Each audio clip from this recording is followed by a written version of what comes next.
BNP কর্তৃক ঘোষিত রাষ্ট্র কাঠামো মেরামতের ৩১ দফা বাস্তবায়নের লক্ষ্যে শেরপুরের গাজীর খামার ইউনিয়নে ডাক্তার সানসিলা জেবরিন প্রিয়াঙ্কার গণসংযোগ, লিফলেট বিতরণ ও আলোচনা সভা অনুষ্ঠিত হয়েছে। শেরপুর থেকে মোহাম্মদ সাইদুর রহমান আপনের পাঠানো তথ্য ও ভিডিও চিত্রে দেখুন বিস্তারিত।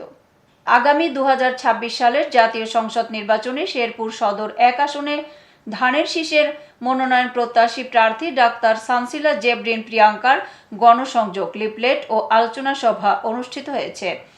২৪শে সেপ্টেম্বর বুধবার বিকেলে শেরপুর সদর উপজেলার গাজীর খামার ইউনিয়নের গাজীর খামার বাজারে দোকানদারদের ও পথযাত্রীর সাথে গণসংযোগ ও লিফলেট বিতরণ করেন। গণসংযোগ ও লিফলেট বিতরণ শেষে গাজীর খামার উচ্চ বিদ্যালয় মাঠে কয়েক হাজার মানুষের উপস্থিতিতে এক আলোচনা অনুষ্ঠিত হয়েছে।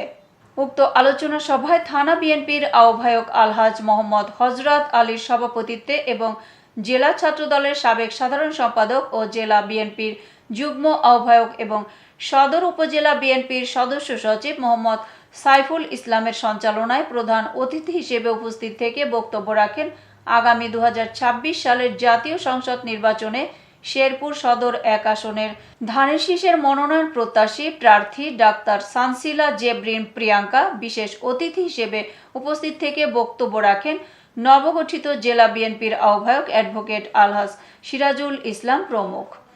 এ সময় আরও উপস্থিত ছিলেন জেলা বিএনপির সদস্য ও নবগঠিত শেরপুর সদর উপজেলা বিএনপির আহ্বায়ক কমিটির সিনিয়র যুগ্ম আহ্বায়ক এস.এম.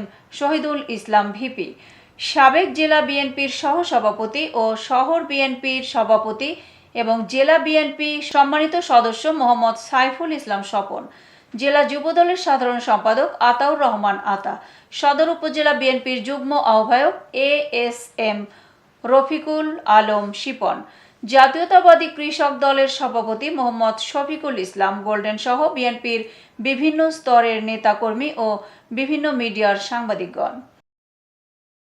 এই নির্বাচনকে কেন্দ্র করে বেশ কিছু রাজনৈতিক দল নির্বাচনের দিনক্ষণ বানচাল করার জন্য এক এক সময় এক এক কৌশলে এক এক রকমের পায়তারা করে।